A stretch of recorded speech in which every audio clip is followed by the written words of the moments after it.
Zootopia, one of my favorite Disney movies, both recently and of all time. I actually went to go see this movie twice in theaters because I wanted it to do well, and it did generally very well. Coming out in 2016, it was the fourth highest grossing movie of that year, right under Captain America Civil War, Rogue One, A Star Wars Story. It earned more in foreign markets than it did domestically, and ended up making $1,023,784,195 roughly worldwide, meaning it was a pretty successful movie. The movie's plot is simple, tackling a small town rabbit who wants to grow up to be a cop in the big city of Zootopia that has been sold to her as a city where anybody can be anything, and through hard work she achieves this, only to realize that her dreams aren't exactly what they seem to be. The city is rough, stereotypes run rampant, and eventually she has to overcome her own stereotypes to work with a con artist Fox in order to save the city. Hello, I am Reasonable Rex, the T-Rex you can trust. I've been waiting for a very long time for Zootopia 2 to come out. 9 years to be exact. And it's right around the corner. And I'm tentatively excited. Sequels can either be the best thing ever, see Shrek 2, or can completely ruin an entire franchise. And while I was hungering for Zootopia content for the longest time, Disney decided to drip feed us a small bit of it. In November of 2022, a show released on Disney Plus called Zootopia Plus, and I did not watch this. I had no interest in it. It wasn't what I wanted. This wasn't the continuation of the stories of Nick and Judy, the main protagonist of the movie. And it didn't even follow, as far as I could understand, the city itself of Zootopia and what happened after the movie ended. No new information, just adding details to characters we met during the movie. So I avoided it. That was until now. I decided to watch the show to get ready for Zootopia 2. And that's what we're going to talk about today. The show, Zootopia Plus. Now, before we begin, I'd really appreciate it if you would like, comment, and subscribe. It helps me grow as a channel, which means I can spend more time on these videos, and it also shows me what you want to see me put out. So let's go ahead and get started.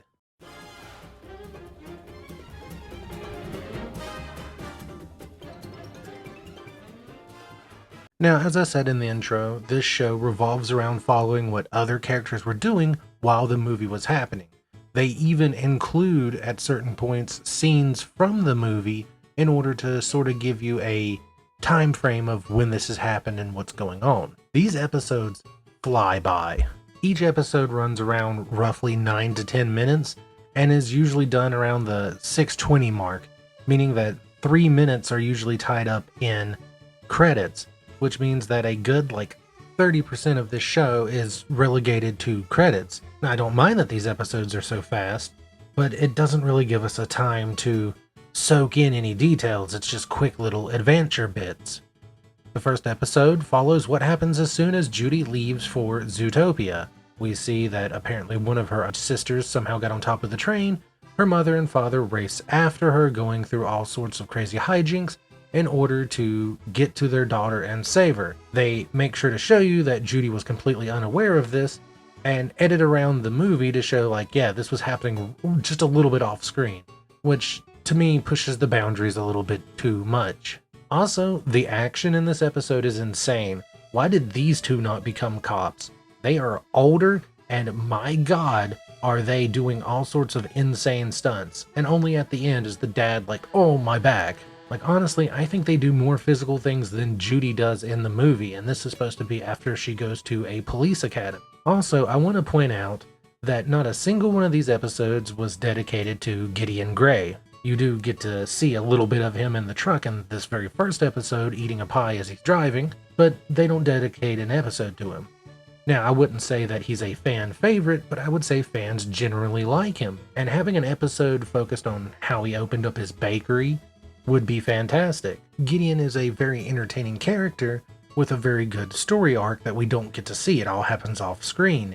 He goes from someone that has insecurities and blames it specifically on others and uses that as a reason to act out against them, to somebody who accepts that any problems he had was his own grows past it and works with people that he once had problems with. While Zootopia never treated their subject matter as an insightful issue to really dig into, and sort of just laid down a blank surface area of stereotypes, racism are bad, and showing characters overcoming that, I don't expect Gideon to have this in-depth translation on this TV show, especially with 10-minute episodes, but he's a character who perfectly represents the theme, and I would have just liked to see more of him. Moving on. The second episode is all about Frou Frou, which is that little shrew whose father is a mafia boss. This might be my least favorite episode of the show, because it's doing sort of a Real Housewives parody, where it's the show that follows them around, and you find out mid-recording that while they're recording an episode where they went shopping is when the donut almost crushed her, and that was the moment that helped her realize that her cousin should be her shrew of honor for her wedding she was doing. I mean, it's fine. Frou Frou was a fine character. It ties back in that her being saved Judy and Nick, but I didn't really have any desire to see more about this character because she was a parody character that already felt a little bit outdated during 2016, and giving her more depth wasn't actually added here. It was just them furthering the parody. The next episode focused on Duke Weaselton. He's the criminal that Judy catches robbing the store for the Night Howlers, and it's just basically an entire musical number about him singing about how he's going to become a con artist instead of a criminal, how he's going to create fake businesses and use that to start profiting, only for him to realize it's going to fall apart. So he tries to instead turn a new leaf and actually help, returning the wallet of this older goat that he stole from at the beginning of the episode before his big musical number, only for her to get hit by a truck, which, don't worry, they make sure to let you know that she's okay. She talks, but it's a armored truck and money spills out, and the sight of money just pushes him over the edge and he returns to his ways. This is a really weird episode because the others sort of either bookend or start or have an important reason of what happened in the movie to set it off. And while it does show him getting caught in the donut and everyone making fun of him, it doesn't really affect the movie in any other way. Like, even though Frou Frou's episode I think wasn't the best, we understand her character a little bit better. This is just an episode for entertainment and a musical number. While it feels kind of out of place, it was still a pretty good episode. I enjoyed it. I did not expect to see someone get hit by an armored truck in this show. The fourth episode focuses on Frou Frou's father, which is the Mafia parody, the Godfather parody. And starting this episode, I was very confused. I was like, oh boy, another episode of deepening the parody. And while they did that, they did this via a flashback showing how he got to be who he is. And while I think the fact that the mice lived on one side of the puddle and then moved across another puddle is ridiculous and is a visual gag that doesn't make any sense, this story of how he gathered the community, he helped each other out, that's how he built his empire, is very nice. It's very weird because he is so intimidating when they first meet him. He's this unexpected mob boss who will literally just kill people. Well, you know, I guess freeze them in ice, but it's fine, they live. It happens to the previous mob boss in this episode and he's a-okay. But I like the story of him building this strong community and showing that he values his friends, his family, and everything else, which sort of makes more sense why he has the whole character turn in the movie where he's like, you did something nice for me and I'm going to pay it forward, because that's how he built his empire. I would basically say this is my second favorite episode, just barely getting eked out by another one. The penultimate episode is all about Clawhauser, a character I think we all really liked and loved. He was a very silly character, very high energy, and gave a lot of levity. This episode could almost take place as my least favorite episode because the whole episode is a dream. And while I don't mind that in things like video games and stuff like that, because that gives a reason for your characters to do things they can't do normally if you're trying to make a realistic video game or just have a reason to explain why video game mechanics happen, in a TV show it's horrible because it's like, why did I watch all that just for the character to wake up? Movies and shows wherever they do the trope of it was all a dream, you were in a coma, it was a hallucination, you were in a simulation. It's all terrible, and it just subtracts everything from the episode. But it's just an episode of Clawhauser dreaming about becoming on stage and dancing in a so you think you can dance sort of parody, and Bogo giving in and having fun with him, and they get chosen and they win, and they're going to be his backup dancers for Gazelle. Then he wakes up, and we see the scene where he goes and checks in on Bogo, and he has the same Gazelle app, finding out that he also likes Gazelle. So it's very weird that in his dream that he dreamed Bogo is the one who came to help him with the dance before he knew that Bogo even liked Gazelle as an artist. Very weird. The last episode is my favorite, and it has nothing to do with the characters from the movie. In fact, they are a joke that while it was funny for the movie, I don't like them so much in the show. It's all about this server, this waitress at a rainforest restaurant named Sam, and I love them. She's great, and her whole thing is she wants to get her shift done in time to see the Gazelle concert that happens at the end of the movie. And she's like a perfect waitress. She goes around tending to everyone perfectly, but then the sloths come in from the DMV.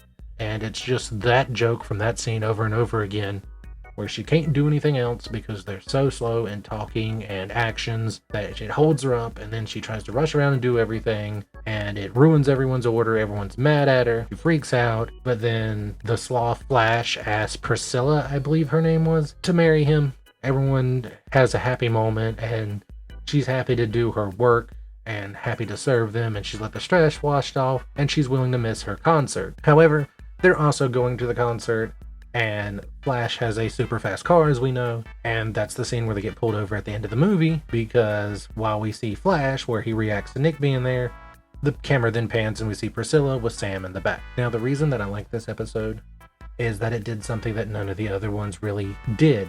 It added a character that expanded the world of Zootopia. While the second episode added all of Frou Frou's friends and explained who they were, they didn't add nothing to the show. They were just standing in there to be jokes about the whole Real Housewives of Little Rhodedentia or whatever. Sam is a fantastic character. I love her personality. I love her story. And I wouldn't mind seeing her in the second movie. Now, does she deserve like a huge spot in the movie? Probably not. But if there was any character out of all the episodes of this show that I would like to know more about, it's her.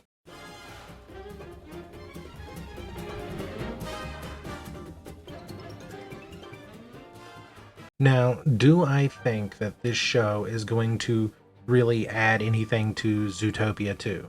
Probably not. I don't expect any of Frou Frou's friends will show up. I don't expect there to be a scene with Sam in it, even though she was the thing I liked most about this show. This show was just something to keep people thinking about Zootopia as it drew closer to release. Now, I could never find any official news that there had been delays during the making of Zootopia 2.